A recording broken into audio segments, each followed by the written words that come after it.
Hello friends, foes, other watchers on the internet, my name is Matt, you're watching Hogwash Gaming, and today we're going to be talking about D&D. And I know I talk about D&D a lot, and if I'm not talking about D&D, it's some other role-playing game. But trust me, I think you'll like this one. While we're talking, I'm going to be painting. I've been working on a painting video for you guys, and also I want to thank you guys for just watching the videos, because when you do that, I get a little bit of money, and after that all piles up to a certain extent, they send me a check, and YouTube sends me a check, and I like to use that money to buy new games or something that will improve this channel. And as you can see, there's been some improvement. I bought a couple lights and some reflectors, and yeah, I'm really happy with how these videos are going to be looking for a while. If I do the hard thing and actually set up the lights and actually be professional about this. But besides all that, I just want to thank you, and on to the story. This story starts back when my friend, and I'll try to leave names out of this, I might slip up, but my friend was getting married. And all of his groomsmen were into D&D in some level.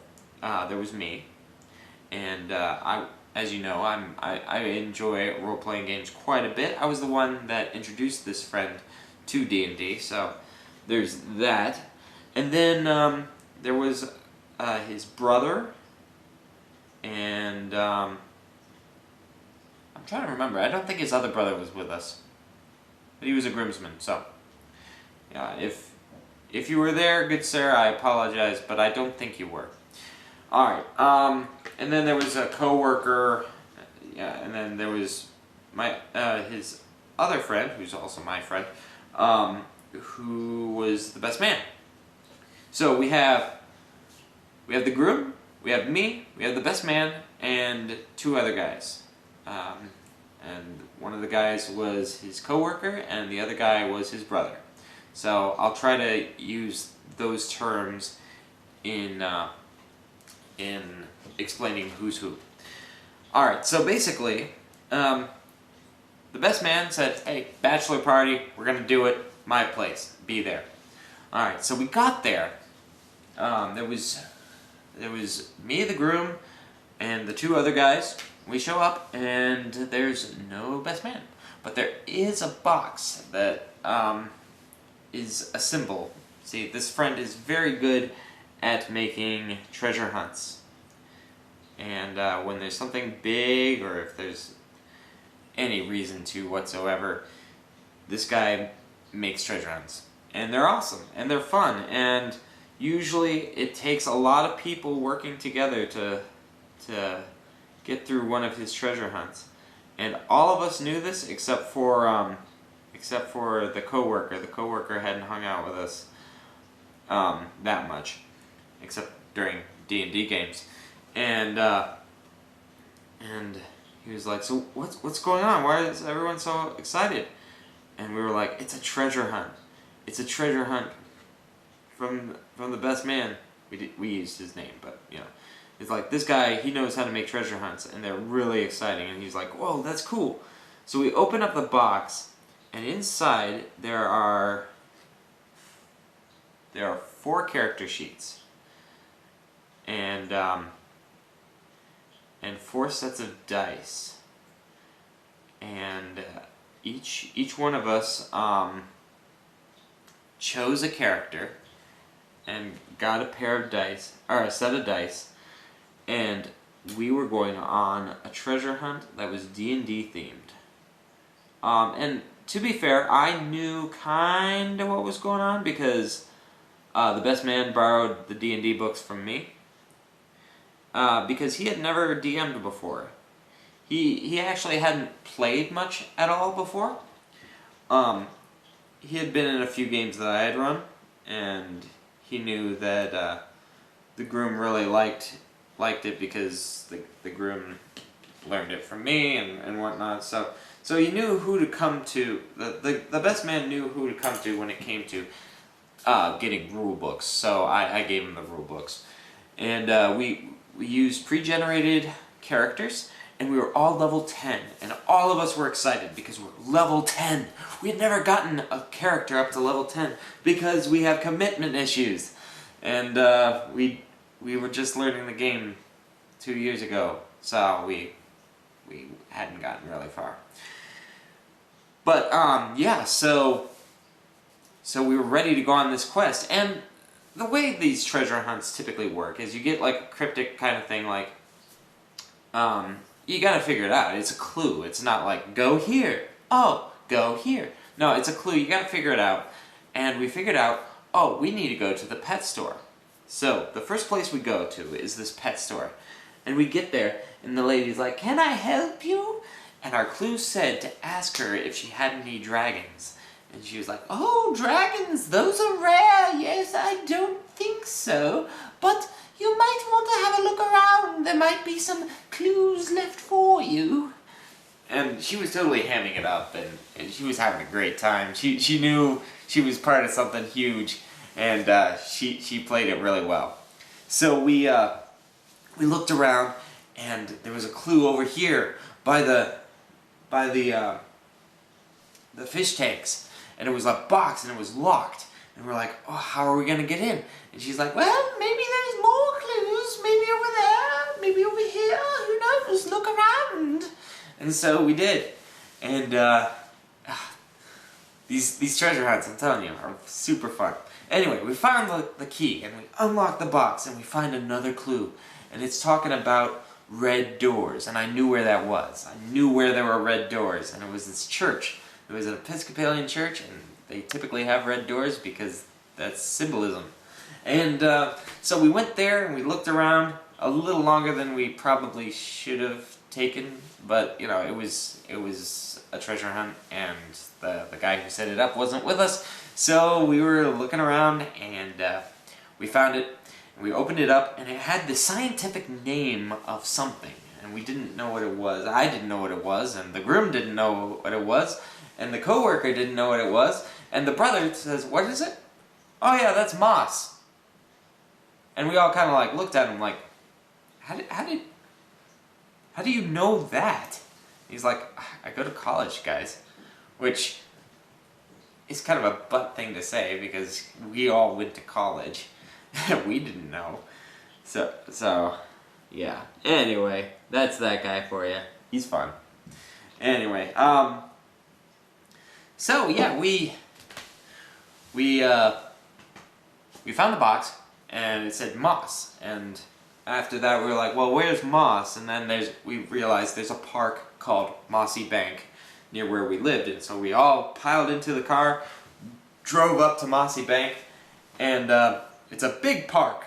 Not a huge park, but you know, but it's a park, you know, and there's like a cliffside that you can overlook the whole town and stuff like that, and it's a forest.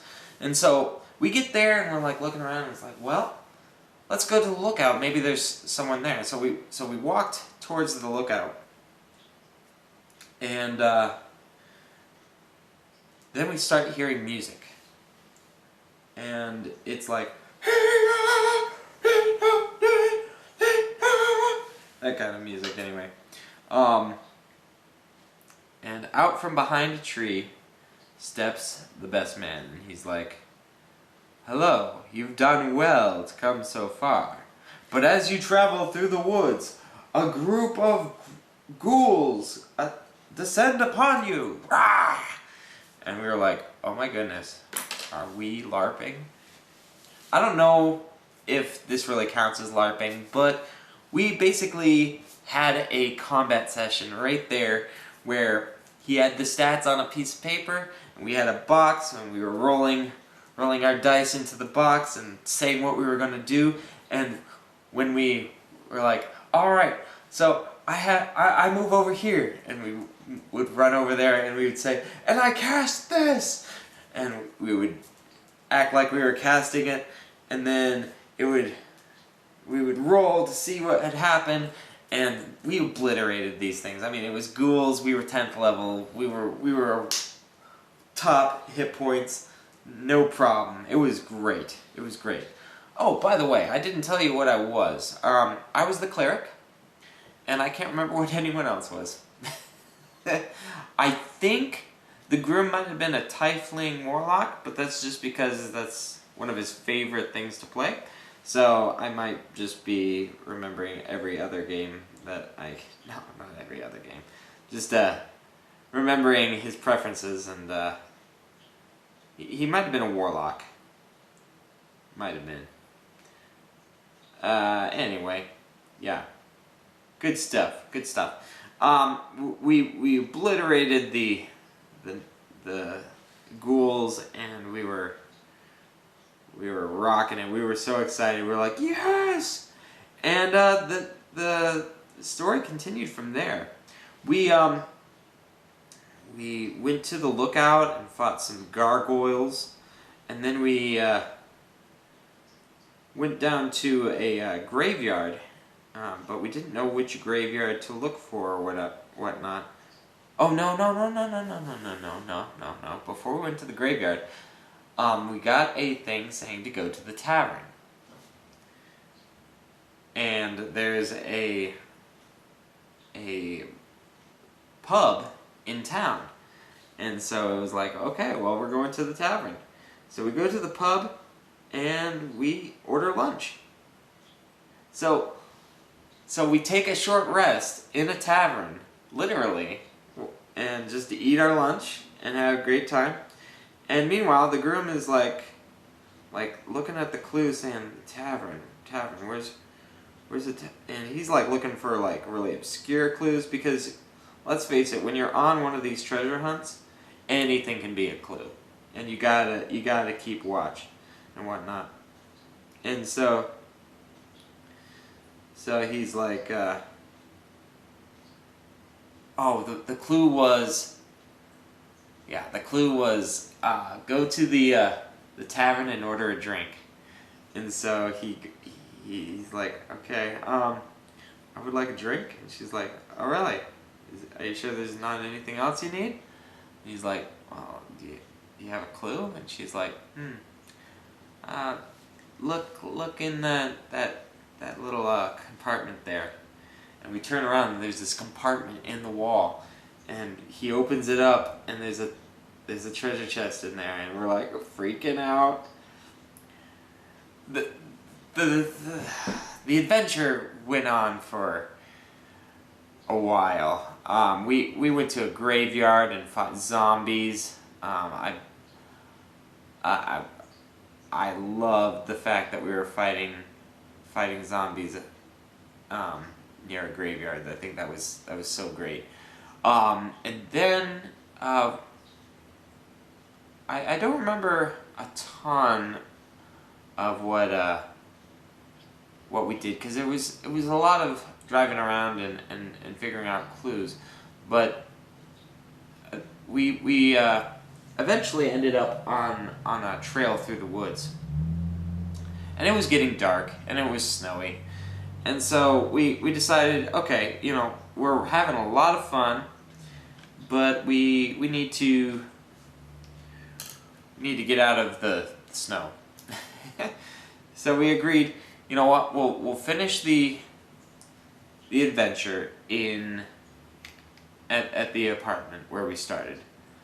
And the group, the best man was like, yeah, that's all right. I have all the clues here with me, so we can just run through that. And we did, and it was great. The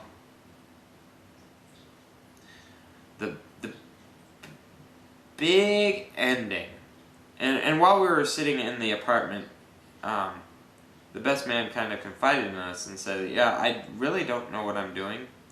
I didn't know that CR was a thing. I just looked in the book and said, hey, this looks cool, let's fight that. Oh, this looks cool, let's fight that. And it worked perfectly. Don't get on his case for doing it wrong or not knowing enough. It was his first time GMing, and he barely knew how the game worked, and it went amazing. We had a fantastic time. But when we were driving to the apartment, he was looking and he realized what CR was. And the big bad guy, he was like, "Oh, this would be great for you guys to fight." And we were really excited because it was a cold day. He went with an ice devil. You know, we had never, remember, this is the first time we've gotten anywhere double digits. Well, the CR for this thing was like 13. And the best man, he was like, "Oh, you guys can take it." And we fought tooth and nail with this thing. Someone used a cold spell on him. I can't remember who was playing what, except for me and the groom. And the groom was playing a warlock. I remember now. And the co-worker was like, I cast freezing ray or something like that. And anyway, it's an ice thing. I don't know what freezing ray does, or even if it's a thing. It's been a while since I've memorized all those things, and it's been a while since this was a game. It was more than a year ago. So basically, we went and hit it with the ice ray, and these things are immune to ice damage. And we were like, "Oh no!" And so we, the groom decided, okay, well, I'll use fire. It's a devil. It's kind of used to fire. It's immune. So here we are with our two casters. I think one of us was a fighter or a barbarian or something. I think it was a fighter. I can't remember. It was something martial. No, it was a monk. That's what it was. He was a monk. So we had a monk, and then two casters, and one caster was the warlock was completely fire based. I mean, that was his thing. He really likes fire. And I'm the cleric, so I'm like anti undead, but this thing isn't undead. It's just a fiend. And you would think that like someone of the cloth would have some sort of thing to go up against fiends with, but all I had was a radiant attack. It was a cantrip. I don't remember what it's called. Scorching ray, I think it was. And so we were going up against this thing, and I was shooting scorching ray and missing every single time. And I was getting hit because I was the only one that could get into like fisticuffs with this thing. And it got to the point where we looked at each other and we were like, we don't know if this will happen. It used a wall of force or something like that and blasted us apart, kind of like knocked us apart kind of thing. Yeah, so basically the one thing I could think to do, because I was looking at the spells I had prepared, and it was a healing spell, which really, I mean, it could have prolonged the assault, but it wouldn't like end it, you know. We were fighting tooth and nail, and so I looked, and I had something called transform stone or something like that. It was a stone bending spell, and I got an idea. I took a boulder. I was a dwarf, so I had some stone cutting kind of thing, you know, like. And this DM, he was open to creative suggestions as long as it didn't go against what the rules said. So basically, I picked up this huge boulder and I transformed it into a set of manacles. And I threw it at this demon, this devil. And it failed its save. And it locked its legs together so it couldn't move and it couldn't attack. And so we got to hit it and hit it and hit it, and I'm pretty sure the groom was the one that delivered the final blow that killed it. And we all were like, yay! And it was so epic. It was so fun. The night was the day was a total success. I have to take my hat off to the best man. He had never done something like that before, and it was amazing. So, when it comes to the moral of the story or whatever, I would say go ahead and try something new. If you're always sitting around a table for D&D, why not take it outside? I don't know. Maybe make it something where you have to walk places to do things. I don't know. It might be a little railroady, but I think the physicality of it all really kind of helps. And if you've got the freedom to set things up like the best man did in this situation, he had it set up so people were helping us. He had permission to hide things in places. He basically like gave the barkeep the chest at the tavern and said, hide this somewhere. And she was like, all right. And the rules of D&D are great, but they are the framework on which you can build so much more. And I have to say that this best man, he brought it.